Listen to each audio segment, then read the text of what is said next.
오늘 말씀 보면은 엘리야는 아하시아 왕에 대한 하나님의 심판의 말씀이 꼭 이루어질 것이라고 하는 것을 다시 한번 확증하고 있지요. 다락 난간에서 떨어져 침상에 누워있는 아하시아 왕은 자기의 병이 다락 난간에서 떨어졌는 것이 얼마나 심한 병이 됐는지는 우리가 알 수 없지만 자기가 일어나지 못하고 죽을 수 있다라고 하는 생각이 엄습했던 것 같습니다. 그래서 일어날 수 있는지 없는지 그 부분에 대해서 우상에게 묻지요.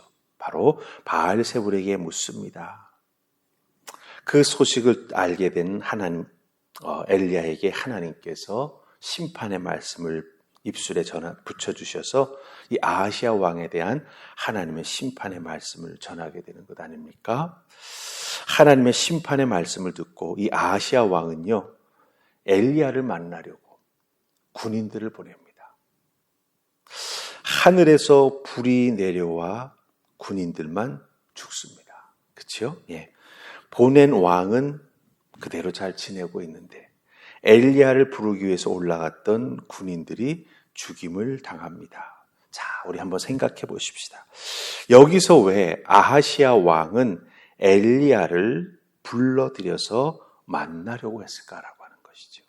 하나님의 말씀이 선포됐습니다. 그것이 꼭 이루어질 것이다라고 하는 것, 사실은 이 아하시아 왕은 자기 아버지 아합의 모습을 보면서 잘 알고 있습니다. 아합 얼마나 하나님 앞에 범죄한 왕입니까? 우상 숭배를 심하게 한 왕입니까? 그 아버지에게 임했던 하나님의 심판의 말씀은 그대로 이루어졌다라고 하는 거죠. 그것을 보고 잘 알고 있는 아하시아 왕입니다. 그러기에 자기의 이런 상황과 그 아버지의 모습을 연결시키면서 이 문제를 해결하고 싶었을 것입니다. 나는 더 살고 싶다.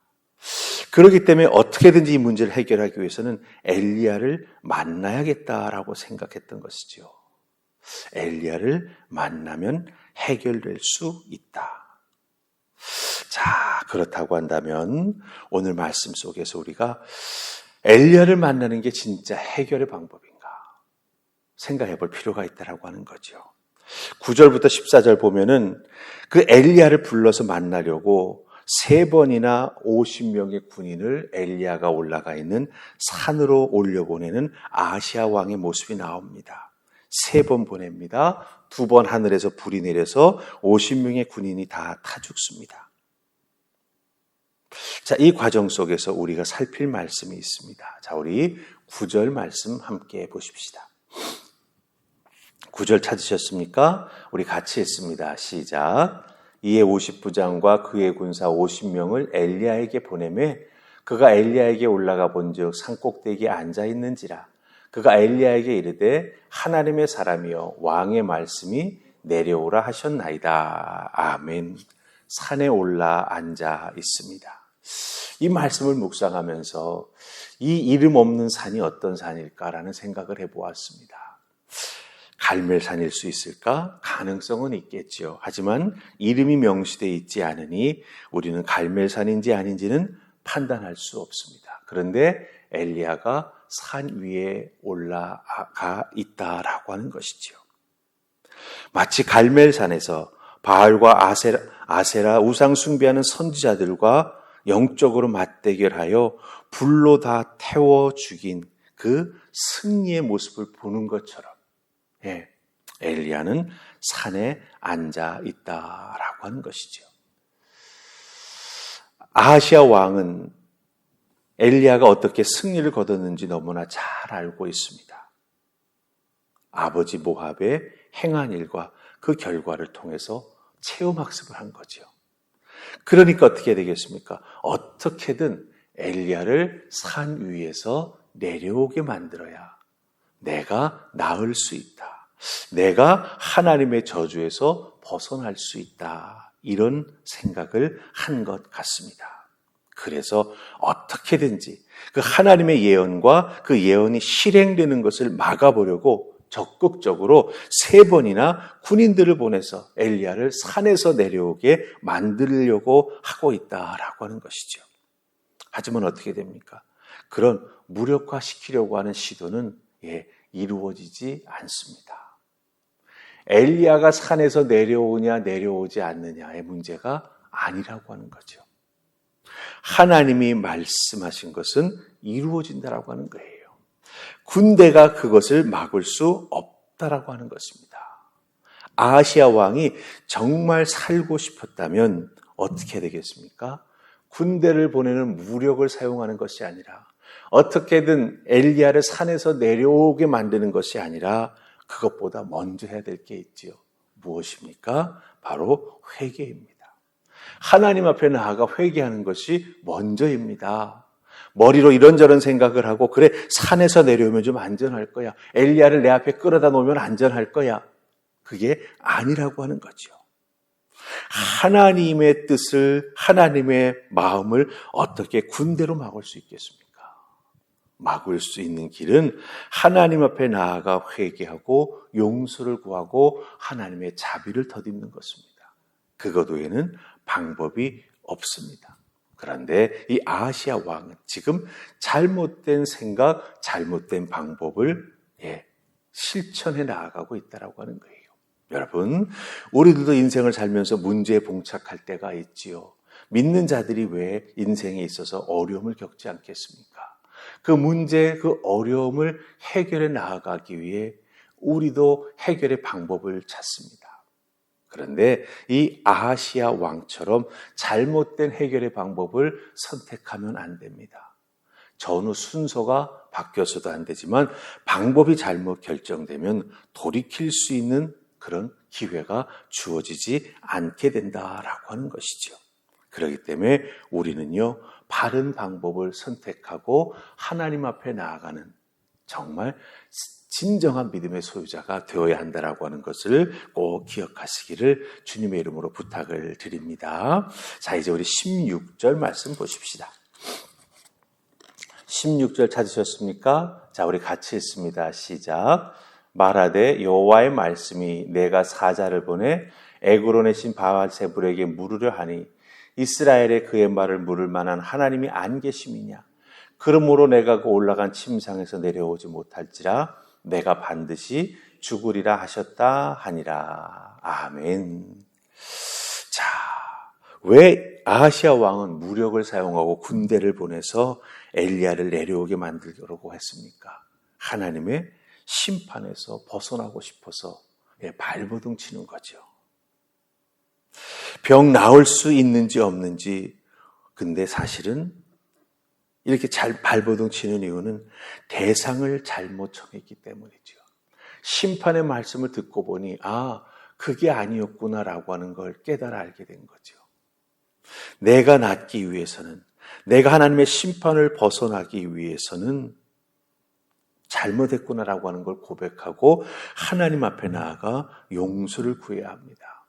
그런데 아하시야 왕을 잘 보시기 바랍니다. 물어볼 대상을 잘못 정한 것, 즉 첫 번째 단추를 잘못 낀 겁니다. 그 첫 번째 낀 잘못된 단추는 가만 놔두고 엘리야만 자기 앞으로 불러 내려오면, 산에서 내려오게 만들면 자기를 향한 하나님의 심판이 멈출 줄 알고 있다라고 하는 거예요. 그러니까 얼마나 잘못된 생각을 하고 있냐라고 하는 거죠. 이것이 정상이 되려면, 즉 침상에서 일어나고 하나님의 저주에서 벗어나려고 한다면 잘못 낀 첫 번 단추부터 어떻게 해야 되는 거죠?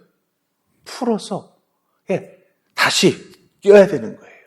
근데 이 풀어서 다시 끼려고 하는 생각은 하지 아니하고, 즉 자기가 회개하고 하나님 앞에 나아가 엎드려야 하는 그것은 행동하지 아니하고 엘리야만 데려 내려오면 모든 것이 다 잘 될 것이라고 생각합니다. 이게 정말 잘못된 모습이 된다라고 하는 거죠. 하나님께 회개하고 엎드려야 합니다. 하나님의 용서를 구해야 합니다. 그런데 잘못된 단추를 풀어 자기가 회개하고 나아가려고 하는 생각은 하지 아니하고 계속해서 예언을 무력화시키려고, 예언을 없던 것으로 만들려고 예언자를 자기 앞으로 끌어내려고 하고 거기에 집착하고 있다라고 하는 거예요. 여러분 잘 보세요. 자기 인생에 일어난 문제의 핵심을 잘못 짚고 있지요. 무엇이 문제인지 아직도 깨달아 알지 못하고 있습니다. 핵심을 잘못 짚으니 어떻습니까? 방법도 잘못 선택할 수밖에 없지요. 그렇다고 한다면 우리 믿는 자들은 명확해집니다. 우리 인생이 어렵고 힘든 일, 우리도 실수할 때가 있고 죄를 지을 때가 있지요. 그렇다고 한다면 그 핵심을 잘 잡아야 합니다. 깨달을 때 내가 죄를 지었구나. 그럼 어떻게 해야 될까? 이 첫 번 단추, 죄를 지은 단추를 풀어야 하지 않습니까? 그 방법은 하나님 앞에 나아가 회개하는 것이라고 하는 거죠. 주변의 사람들을 붙잡고 하소연해봤자 안 된다라고 하는 거예요. 목사에게 나와 상담한다고 그 잘못된 첫 번 단추가 풀어지는 게 아니라고 하는 거예요.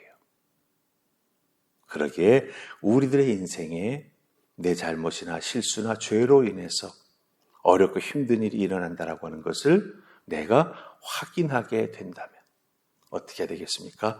그 문제에서 벗어나기 위해서 잘못된 첫 번 단추부터 풀어야지요. 그 푸는 방법은 회개하는 것입니다. 자기의 잘못을 인정하는 것입니다. 그리고 하나님께 돌아가는 것입니다. 그리고 하나님께서 말씀하시는 것을, 즉 내 죄에 따라서 하나님께서 말씀해 주시는 것을 귀담아 듣고 그것을 실천해 나아가는 내가 되어야 한다라고 하는 것이죠. 그럴 때 회복의 은혜, 다시 시작하는 은혜, 우리에게 두 번째 기회를 주시는 하나님의 은총을 덧입게 된다라고 하는 것 꼭 기억하시고, 이 아하시아 왕처럼 미련한 인생으로 끝나지 않는 여러분 모두가 될 수 있기를 주님의 이름으로 축복합니다. 아멘. 우리 기도하십시다. 좋으신 하나님 은혜 감사합니다. 오늘도 주시는 말씀 속에 나를 향한 하나님의 메시지가 담겨 있음을 발견하게 됩니다. 주님, 첫 번째 단추를 잘못 끼웠구나. 우리가 분명히 깨달을 때가 있습니다. 되돌리기 위해서는 어떻게 해야 되겠습니까? 그 잘못 끼운 첫 번째 단추를 내가 풀어야 합니다. 그 푸는 방법은 회개하는 것입니다. 하나님의 용서를 구하는 것입니다. 그리고 하나님께서 다시 회복의 은혜를 허락해 주시기를 기도하는 우리가 되어야 할 것입니다. 이것을 잊지 말게 하시고, 이것을 혼동하지 말게 하시고, 이것을 인간적인 방법으로 대체하려고 하는 미련한 아하시아가 되지 않도록 주여 도와주시옵소서. 오늘 나의 삶 속에서도 말씀과 동행하는 그 은혜가 차고 넘치기를 소원하옵고 예수님 이름으로 기도하옵나이다. 아멘.